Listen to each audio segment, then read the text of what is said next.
So I want to make a video about chore times in our house. We're making our houses so quick. So basically, we have 13 kids and we set up chores according to ages, so what we think that they can handle. So we have our 10-year-old son that cleans up Shayla's playground area. Like right now it needs a little bit of a cleanup because all of her toys are out of her shelf. And then we have our 16-year-old son that takes care of the living room area. This is Juliet's area. She's 7 and she's actually out here right now taking care of her chickens. But she makes sure that they have food, clean water, and she checks the eggs. She makes sure that everything is filled up. But we call her the chicken whisperer because she knows how to take care of the chickens and she treats them like her babies. So thank you, Juliet, for amazing job that you do on chickens. You're so amazing.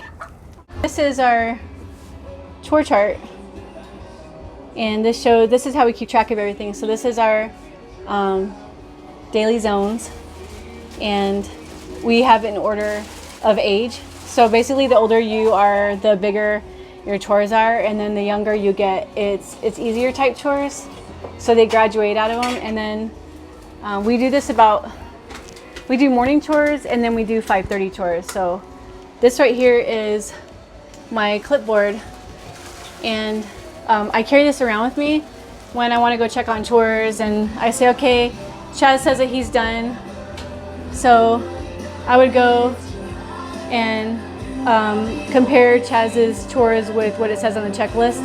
That way I don't have to like keep going back to the hallway, but I take this with me during chore time for that reason.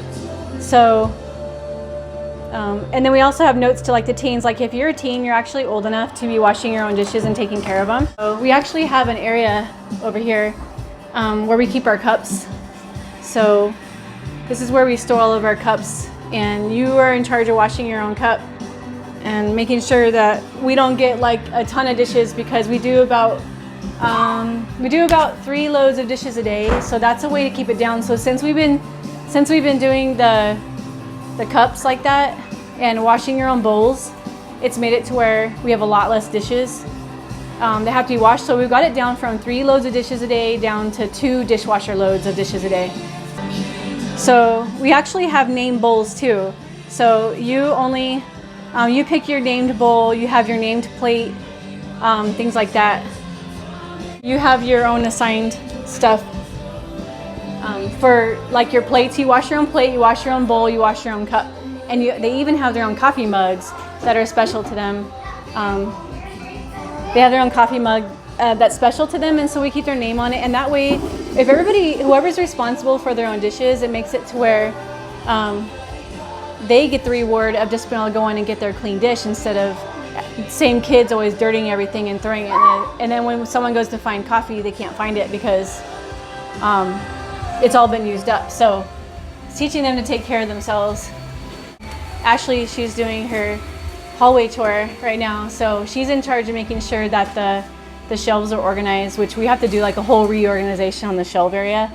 All the younger kids have their own cubby for shoes, and this is like one of my next projects, is doing a much better job in the hallway. Like I'm going to have containers to where you don't openly see everything that's in the hallway. We had to take down the doors because the doors kept falling off, so either we're going to get like a curtain that's hanging there, but I definitely want to do like bins for the hallway to where it's labeled. I'll show you in the girls' room what I mean about labeled. This is what labeled bins look like. So Ivy, when she gets ready for school in the morning, she has her Ivy's toiletries, and then she has her personal bin, which is just for like things that are personal to her that she doesn't want any little kids getting into. And then of course Ashley's toiletries, but Ashley's more she's like an artsy person, so she needed a little bit more bins. Like this is her slime bucket. She loves to make her own slime, and then that's her art supplies. So that's how she keeps that organized. So that's what we're gonna do in the hallway. You're gonna have like labeled bins and stuff.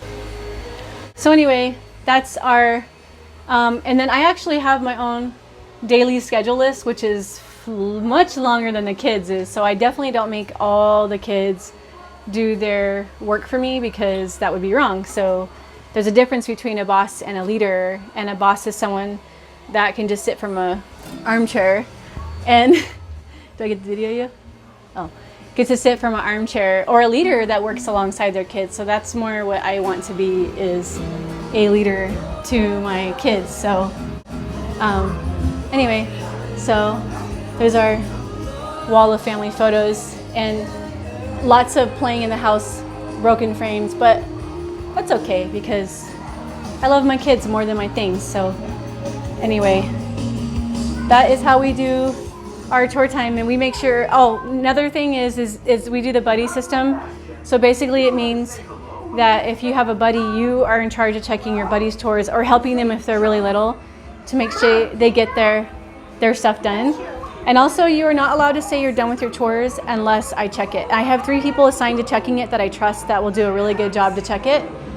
And if you go one of those persons, but you can't expect what you don't inspect, is what I always say. So if I didn't inspect it, it's not done, and I can't get mad later that it wasn't done right. If I didn't take the time to check it, I can't get frustrated with them later about it. So they have to come with me, and they have to say they're done with their chore time. And we actually have an app that we use with our internet that lets us shut off the Wi-Fi. That makes it to where their Wi-Fi all gets shut off during chore time. It gets shut off at a certain time every night, and then it gets shut off during chore time to make sure the job gets done and they're not tempted to play around during chore time. So anyway, that's our chore time out with for 13 kids. Of course, you don't start doing chores until you are 3 years old, and usually the very first chore you get is putting shoes away. So Shayla is not old enough for chores. We actually have it written for Shayla that her job is to be cute. That's about it.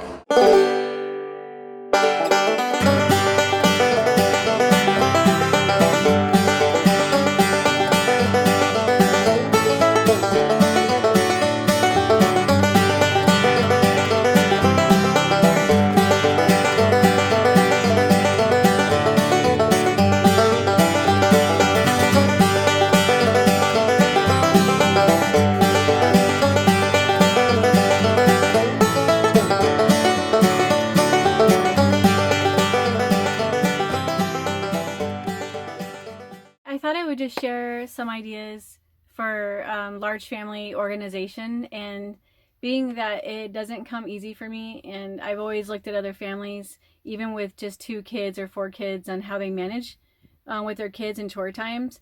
There was so many times over the years that I struggled and I couldn't find my way, and I just started taking advice from other large family moms like my sister, who was really good at organization. She gave me some really good ideas, but that's more for, she really helped me with decluttering more than anything. But as far as like day-to-day maintenance, that's the part I really struggled on, and I had a hard time finding my way. And there were just times where I felt like all I was doing was cleaning for more than 8 hours a day. I basically would wake up, have my coffee, and just start cleaning until it was dinner time. And it was just, there was just days where I woke up and I just wasn't excited about the day, because I knew it was just going to be another day cleaning. And I thought, man, there's got to be so much more to raising a family than this. And so back when we had, I think I was pregnant with my 6th kid. I had 5 kids at the time. In 2009, we decided to start a chore list. And we would think about the oldest going down to the youngest and what chores they could handle. And we kind of just played it out, like wrote down a list and kind of messed around with it for a little while, and came up with this really awesome chore system. And we've been doing it for 10 years, and it's worked really well. And as they get older, their chores get a little bit more complicated, and the easier ones get passed down to the younger ones. And it was a battle, because at first they didn't want to clean, of course. I mean, what kid wants to clean? And we struggled, and we decided that no matter what, we were going to be consistent. And I'm not even joking. There was times where I was in the hospital. I had just had a baby, and I called home to make sure the chores were done. It needed to get done, and that's not something that we pay for. You know, you're part of the family. You help make the mess. You contribute to picking it up. However, if they want to do extra things around the house that is beyond their chores for extra money, that they can do that. But as far as helping to maintain the house, I'm not the only one that made the messes. So we work as a team together. And it's so important that when I'm working, I work alongside them. So when I call chore time, I don't pick that time to go sit down with my coffee and my lazy boy and just sit there and watch them. That's the worst time for me to take my break. That's when I say, okay, time to do my chores too. And I try to be a leader for them to follow, because I know that kids, when they see they have a mom that's just making them do all the work, well, they think they're doing all the work, but us moms know that our work never ends. But just in their mind, from their view, if I'm working alongside them, I don't want them to get bitter thinking that I'm pointing from an armchair and telling them what to do. So I purposely make sure that I'm working at the same exact time where they can see me working. And I'll turn on some music and we'll just make it like a big fun thing. We're chatting and laughing and getting our work done. And we try to make it as positive as possible, because when you make it something negative and grumpy and yelling at them, it just gets ingrained in their head that work is bad and it's no fun, and it's always like a negative thing. And I never want it to be like that. I want them to have good attitudes. When they go to work a job, I want them to have good attitudes. And so I told them, I said, do you really think it's all about just doing chores?